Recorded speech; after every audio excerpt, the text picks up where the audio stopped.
找回家3天都没说过一句话。贾千金到处跟人说我是个哑巴，还处处针对我。他不知道的是，临走前院长对我千叮咛万嘱咐，叫我回家后千万别说一句话，生怕我会因为嘴太毒就被好不容易找回的亲生父母赶出家门。可当贾千金当着众人的面再次给我难堪时，我终于忍不了了。你见过你亲妈吗？知道她为了不让我把你赶出夏家给我跪下吗？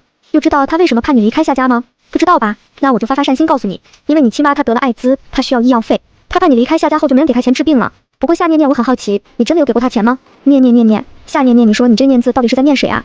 是念的你的亲爹吗？要不要我告诉你他姓什么啊？空气中一片死寂，良久后，夏念念才如噩梦惊醒般紧紧地抓住身旁男人的胳膊，他浑身颤抖，眼睛因惊恐有些微微发红。男人见状，揪心的疼席卷全身，下一秒他就高高的扬起自己的手臂，朝着我的脸扇了过来。夏依依，你给我闭嘴！可事情却并如他所愿，我右手紧握着他高高落下的胳膊，一脸玩味地看着他。表哥，打人可不是像你这样打的，而是像这样。说着，我猛地将刚刚从桌子上拿起的蛋糕盘狠狠地砸向他的额头，猩红的血液顺着他的额头滴落在地上。许泽汉再次看向我的表情瞬间变得惊恐，迎上他的目光，我轻轻地拍了拍手上的碎屑。就你还想打我？你算个什么东西也敢对我动手动脚的？我细细的上下打量了一番许泽汉，要我说啊，表哥你长这么丑，我都怀疑你是不是亲生的。不如你和夏念念组团一起去做个亲子鉴定吧，说不定还能打个折。说着，我偏了偏头，看向在许泽汉身后躲着的夏念念。念念，你说我说的对吗？夏念念抬头，一双眼睛死死地盯着我，仿佛想要将我生吞活剥。可却在和我对视良久后，他突然抱着头大声地尖叫起来。他的声音很快就引起了所有宾客的注意。匆匆赶来的夏母连忙将夏念念从地上扶起来。怎么了？怎么了？这是出了什么事情了？转头他就看到了满脸是血的许泽汉。泽汉，你的头是怎么回事？许泽汉擦了擦额头上的血。夏姨，你先别管我了，你还是赶紧看看念念吧。说着，他又一脸愤怒地指向我，要怪就怪你们这个刚接回来的三表妹。他刚才居然说念念不是夏家的亲生孩子。闻言，夏母的眼睛猛地一缩，下意识反驳，他在胡说。这句话在迎上我冰冷带着审判的目光后，被悉数吞没。夏母有一种感觉，但凡他说错半个字，他都无法承担其所带来的后果。最终，还是姗姗来迟的夏老太太代替夏母说完了这句话。她高声厉斥：“夏依依，你在胡说八道什么？”她看向我的眼中带着警告与逼迫。依依，我知道你对念念有意见，毕竟你们从小的生长环境就天差地别，你心里有怨气，我们都可以接受。但你也要搞清楚，这一切都不是念念的错。念念是夏家最宝贵的孩子，要不是他，老婆子我早就煤气中毒死了，你今天恐怕也见不到我。夏家对你的亏欠自有我们这些长辈弥补你，可这不代表你就能随意欺负你的妹妹。若是收养你的人家没有教你规矩，那我从今日开始教你也无妨。这一番话可谓是振聋发聩，原本针对夏念念的闲言碎语顿时转向了我。怪不得夏家老太太这么宠夏念念，要我也宠啊。毕竟这个三小姐也是从乡下刚回来的，看到夏念念的待遇，心里难免会有些扭曲。这新来的三小姐刚才说的话也不像是编的吗？见众人对我的指指点点渐渐多了起来，夏老太太见我低着头一副可怜巴巴的模样，立马对我趁胜追击。夏茵茵，你回来这么久了，可有叫我一声奶奶？你不仅不孝，你连最基本的礼貌都没有。听到她的话，我终是愿意掀开眼皮看她一眼。奶奶，你算我哪门子的奶奶？你养过我一天吗？还想跟我摆长辈的谱？孤儿院院长被我砸成脑震荡，我才勉为其难叫了声他爷爷。你想让我管你叫奶奶，可以啊。你让我也砸一次，我就叫你一声奶奶，怎么样？时间静止，所有人都恍惚的以为自己在做梦。夏老太太的表情一寸一寸的皲裂，直至遍布满脸，不可思议的暴怒从她的喉咙里迸发出来。你说什么？就连夏念念都被我吓得顾不上哭了。她一脸不可思议的指着我质问：夏依依，你是不是疯了？你怎么可以这么对奶奶？我斜着眼盯着夏念念，一字一句道：奶奶？谁的奶奶？是你的奶奶还是我的奶奶？我和你又没有血缘关系，怎么可能会和你有同一个奶奶？别搞笑了！这场闹剧终于因夏老太太捂着胸口倒下而结束。现场众人抬人的抬人，拿药的拿药，就像演练过无数次一般。角落里，齐家老太太看着被狼狈抬走的夏家老太太，心里不由得打了个寒战。阿锦，你这未婚妻这脾气也太大了，要不咱们和夏家的婚约就此作罢吧。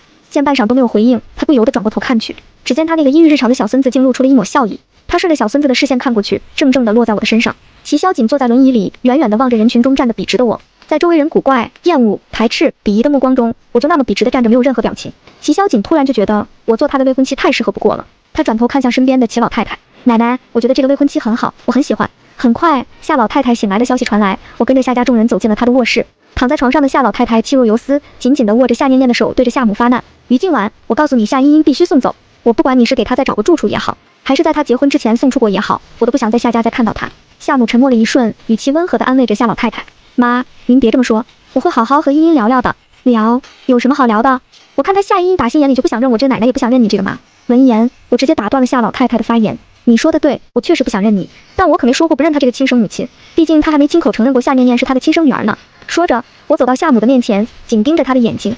怎么样呢？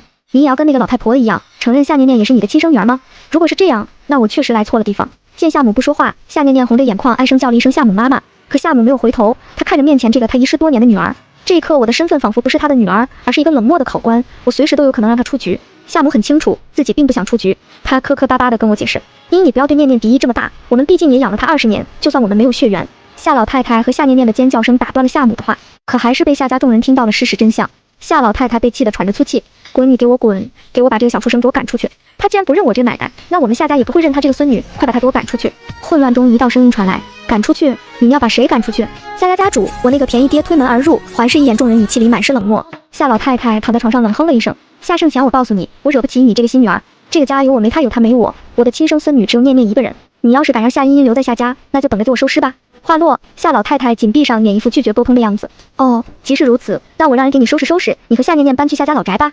说着，夏父看了一眼众人，视线最后落在我的身上。你们跟我过来。书房里，夏父坐在我的对面，看着手里的资料，那是我们的亲子鉴定。良久，他才抬起头。你叫夏茵茵？我点了点头。夏茵茵，我必须告诉你，你奶奶非常喜欢夏念念，她年纪大了，受不了刺激，所以就算为了她老人家，我都不会轻易把夏念念赶出夏家，你明白吗？我又点了点头。见我如此平静，夏父倒是有些不淡定了，他的手指敲着桌面。你就没有想说的吗？哦，那我也告诉你，我非常非常讨厌夏念念，还有你口中的奶奶。如果你在我和他们之间选择了他们，那我觉得你这个父亲不认也罢。我站直身体，盯着夏父的眼睛，一字一句道：你以为我很稀罕你们夏家吗？空气瞬间凝滞，夏家众人都屏住了呼吸。在杭城，放眼望去，都没有人敢这么跟夏盛前说话。只见夏父紧紧盯着我的眼睛，越发冷漠，仿佛在看一个死人。我迎上他越发冷漠的脸，却没有一点胆怯。就在我以为一场暴风雨就要袭来时，夏父看着我笑了：很好，你果然是我夏盛前的女儿。不过作为我的女儿，这是我给你上的第一课。首先，不要把割舍这件事说得这么轻易。就算你不承认也好，你的奶奶她也是我的母亲。夏念念就算和我们没有血缘关系，可我和你妈妈也养了她20年。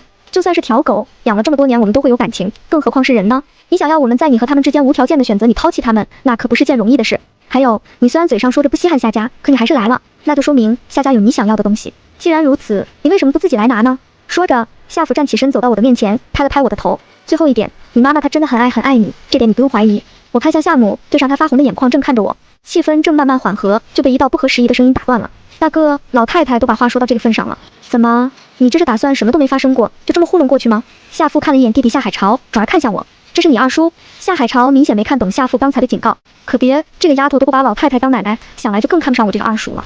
我点了点头，你说的对，你长得就不像和我有血缘关系的样子。夏父瞥了一眼夏海潮，转而温声对我说：依依，你先去休息吧，等晚一点我再跟你介绍你大姐和二哥。我点了点头，跟在夏母身后离开了。刚出门，房间里就传来了重物落在地板上的声音，可能是这天发生的事情太多，在醒来时已经到了第二天早上。刚准备下楼，我就听见了楼下传来的声音。念念小姐可以说是夏老太太一手养大的，那情分就连大小姐和二少爷都比不上。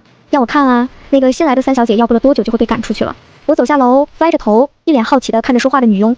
夏家的佣人话都这么多啊！佣人看到我，眼睛瞬间变大，连忙想道歉。餐厅里传来一个男人的声音：那是你运气不好，碰上话最多最让人讨厌的那个。你说是吧，张阿姨？女佣一脸慌张地离开。我漫步走进餐厅，坐在餐桌前吃起了早餐。你就是夏茵茵吧？我是夏宇宙。来，叫声哥哥我听听。我将口中的包子咽下。那你先叫我声妹妹我听听。夏宇宙不悦的声音传来。要不要这么肉麻？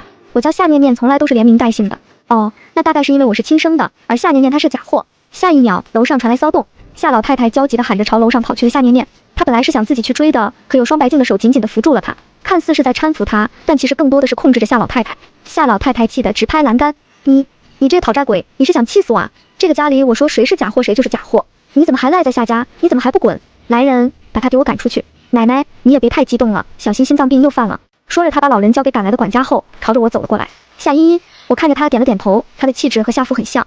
我叫夏脸舟，是你的姐姐。姐姐，早上好。这声干脆利落的姐姐很快就引起了夏一舟的不满。不是，夏茵茵，你什么意思？搞双标是吧？可并没有人理他。良久后，夏脸舟清冷的声音才传来：你想我奶奶急火攻心下可能会从楼梯上滚下来吗？我毫不退避地对上夏脸舟的眼神。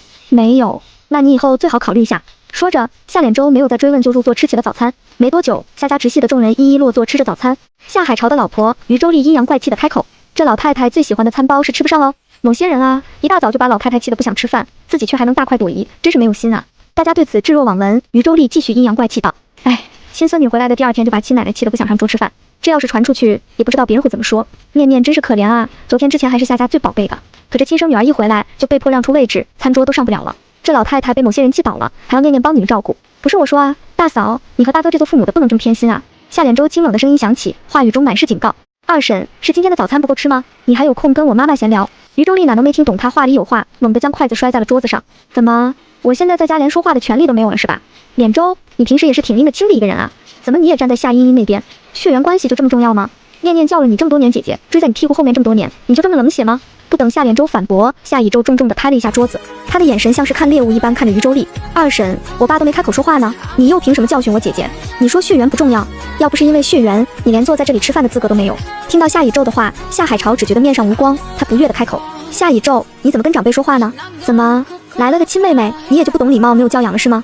夏母一向温婉的性子也忍不住了，你这话是什么意思？明明是你们夫妇俩从茵茵回来就一直看她不顺眼，处处针对她。于周丽尖锐的声音打断了夏母，就她那个样子，谁能看顺眼啊？夏母气得浑身颤抖，那是茵茵她想的吗？是她的原因吗？还不是你在妈跟前出的馊主意，让我们隐瞒真相，对外声称两个都是我们的亲生女儿，要不然我早就跟大家解释清楚了，怎么还会闹出这种事？于静婉，你还好意思说自己养了20年的女儿说不要就不要了？